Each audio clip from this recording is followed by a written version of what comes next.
Así es, tal como lo anticipamos, vamos a hacer una evaluación del desempeño, del trabajo, de la producción legislativa de la Asamblea que hoy cuenta con su último día de labores, porque a partir de mañana, sin convocatoria previa, se instalarán los asambleístas electos y a todos con la acreditación correspondiente del Consejo Nacional Electoral para iniciar un nuevo periodo legislativo.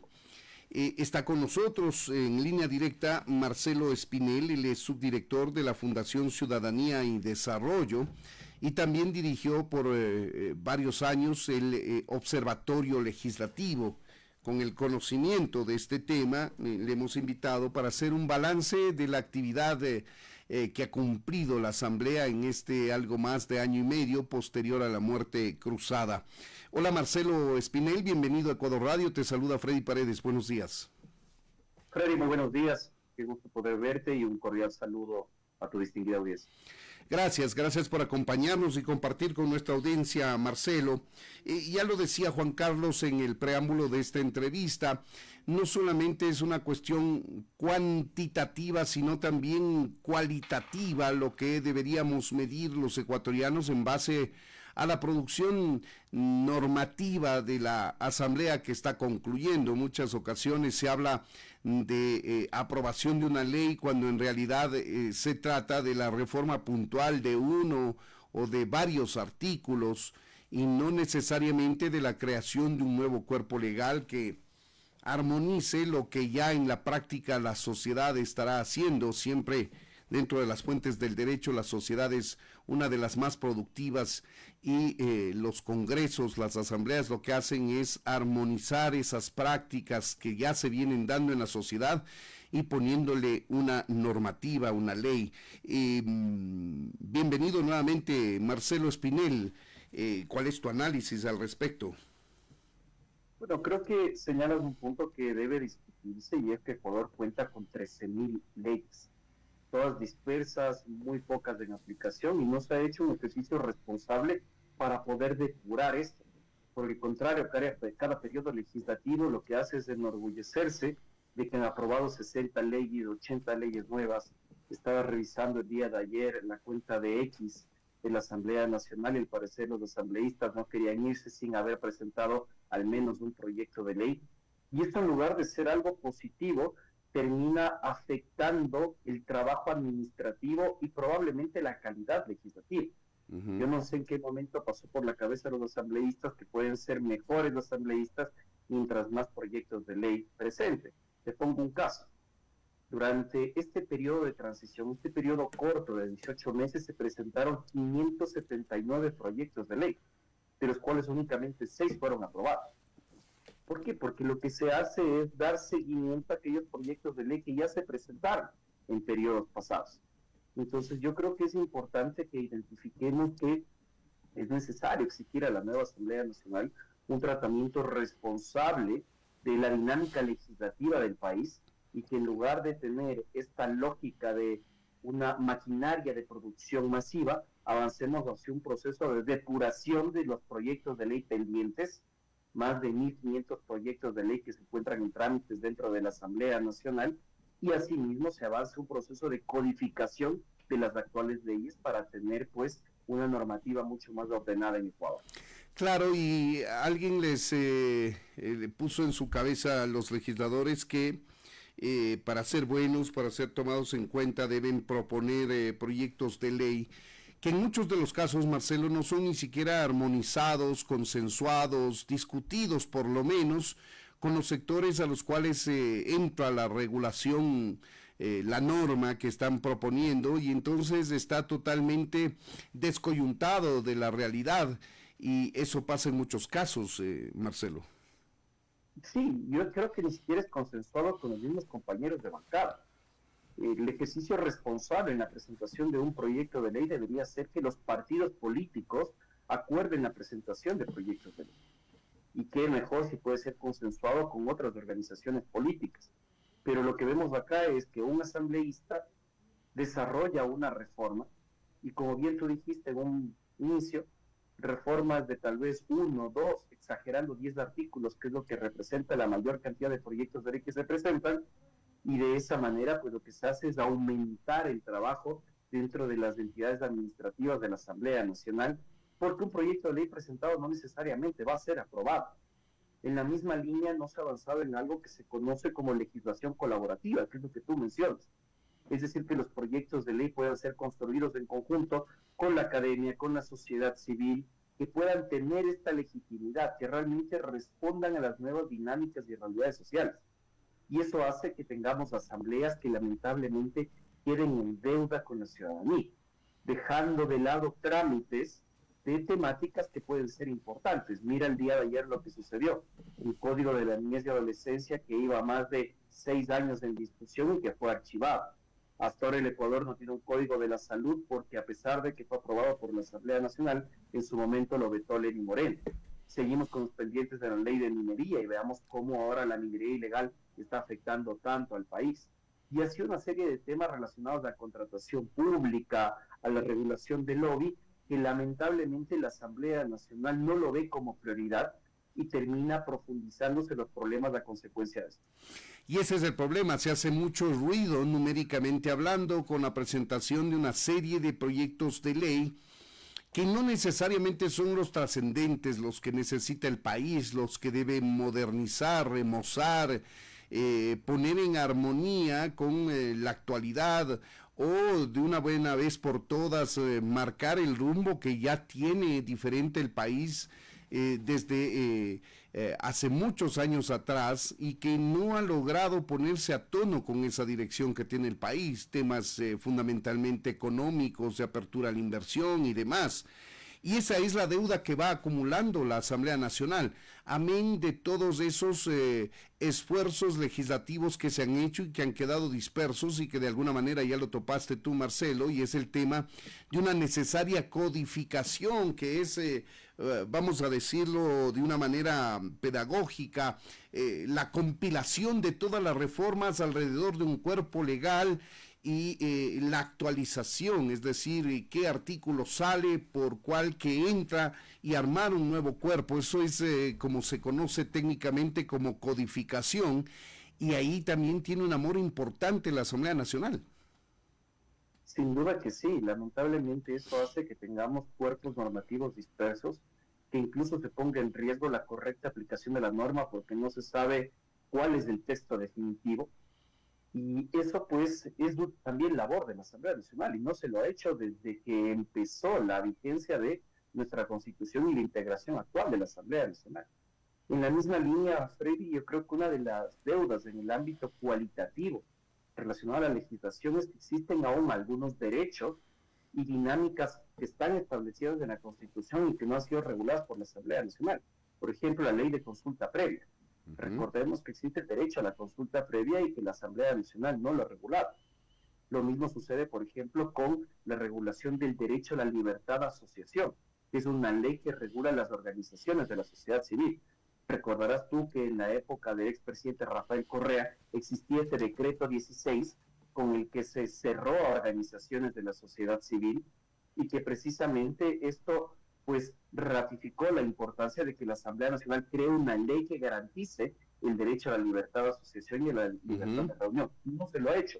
Lo mismo sucede con la gestión de conflictos de intereses, que es este tema tan conocido como lobby, que también tiene que ser regulado por la Asamblea Nacional. Te pongo un ejemplo.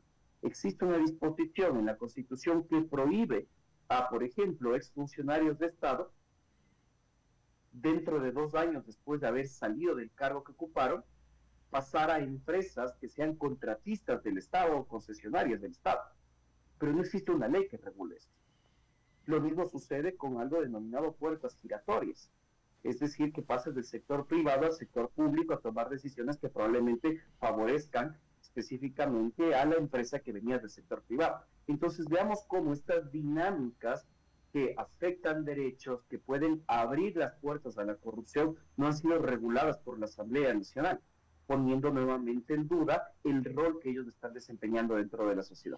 Claro que sí, entonces este análisis nos lleva a concluir que no es una cuestión numérica, es decir, estos 60 proyectos de ley aprobados en año y medio que exhiben con mucho orgullo los legisladores, no necesariamente tienen la fuerza que ellos quisiera darle numéricamente, con todo este análisis que se ha hecho, que no necesariamente son las leyes que necesita el país, que son reformas puntuales a 1 a 10 artículos y que no pueden llamarse reformas legales propiamente tales, que dejan de tramitar o dejan de legislar alrededor de los temas fundamentales, necesarios, de avanzada que necesita el país. Pero para no quedarnos solamente en la Asamblea, Marcelo, analicemos también el cumplimiento de las leyes, la utilidad que éstas presentan a la sociedad ecuatoriana en los diferentes ámbitos.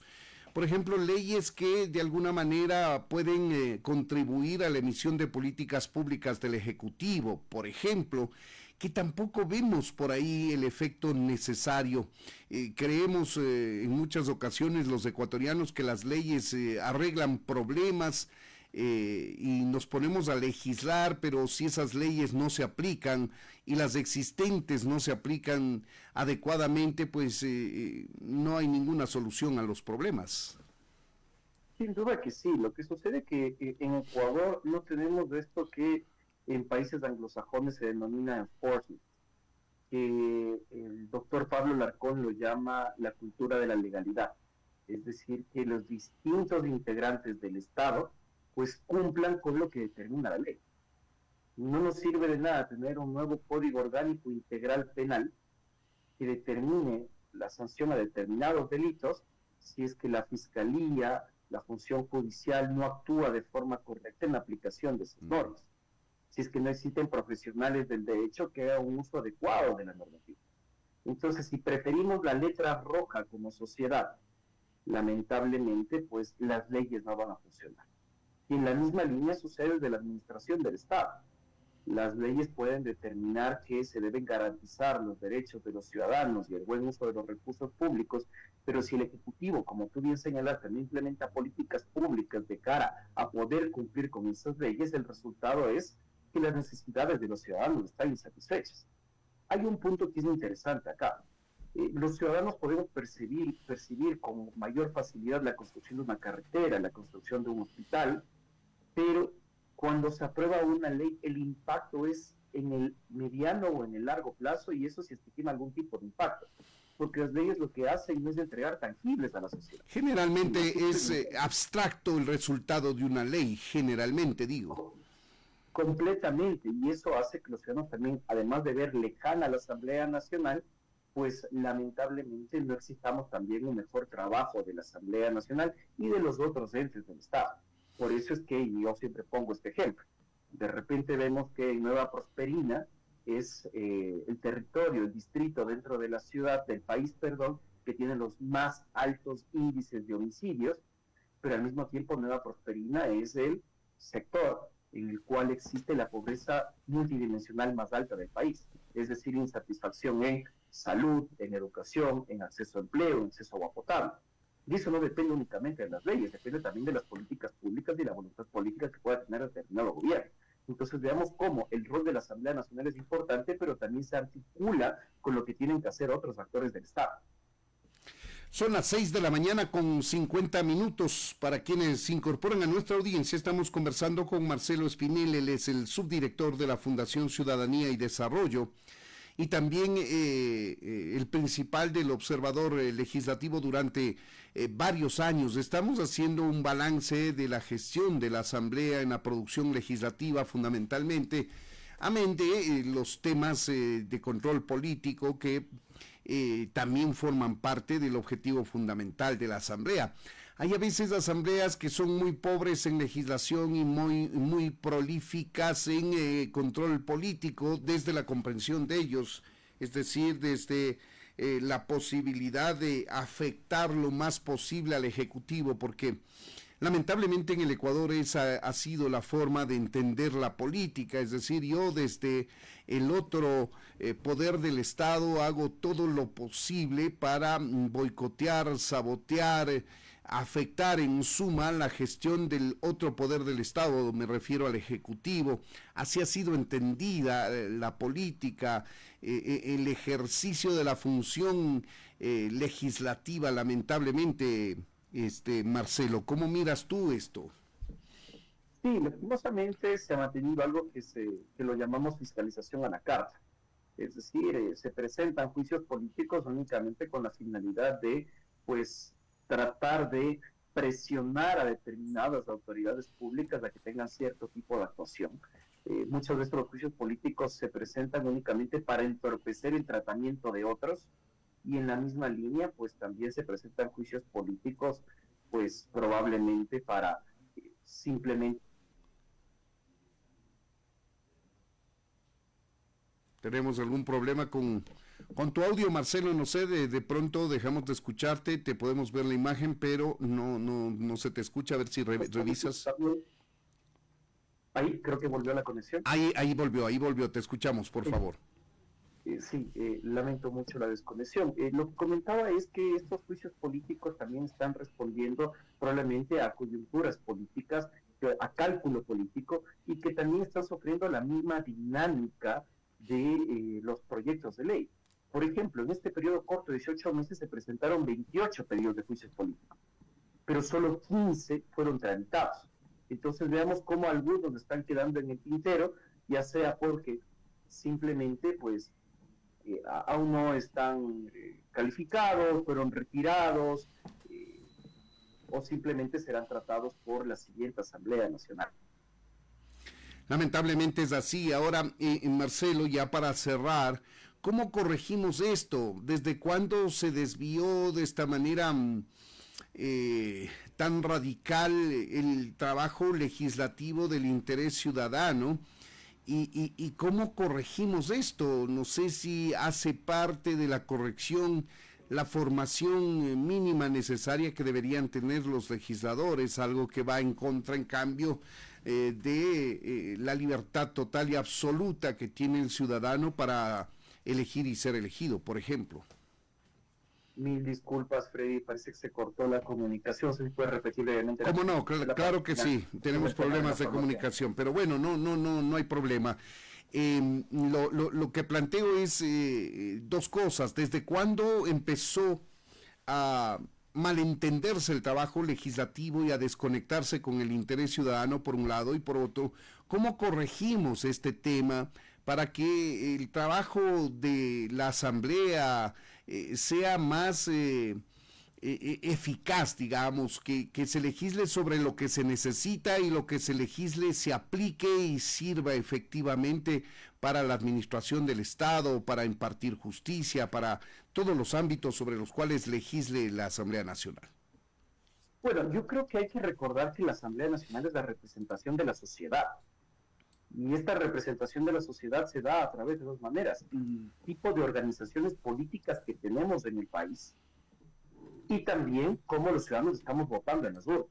Si nosotros tenemos un sistema débil de partidos políticos, eso se va a reflejar en el tipo de candidatos que tengamos, y en la misma línea los ciudadanos tendremos que escoger a estos candidatos. Entonces, más allá de la preparación o no que pueden tener determinados individuos que pretenden llegar a la Asamblea Nacional, si no responden a una estructura política clara, con cimientos fuertes, lamentablemente vamos a ver una legislación que responde solo a la coyuntura, que puede tener muchas deficiencias y que por ende no va a responder a dinámicas sociales.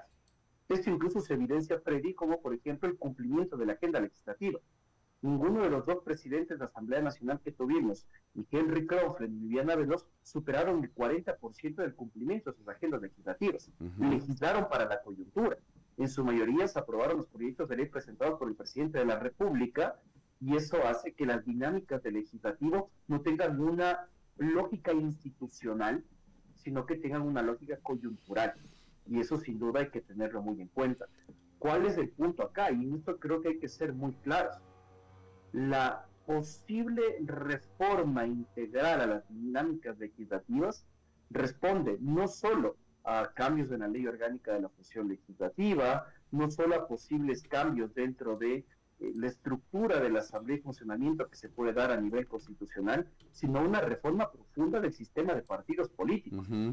Nuestro sistema de partidos políticos es inexistente. Solo basta con ver a la Revolución Ciudadana, que probablemente es el partido o la organización política más orgánica que existe, frente a un oficialismo que no está clara cuál es su ideología política, que si uno ingresa a la página web, al parecer es un gobierno de centro izquierda, pero que está un poco más cercano a los trabajadores, en el cual su presidente nos dice que es su líder en materia política, es Lula da Silva. Entonces nuevamente estamos frente a un champú ideológico, ¿no? Y esto creo que es importante tenerlo en cuenta de cara a rediseñar el país.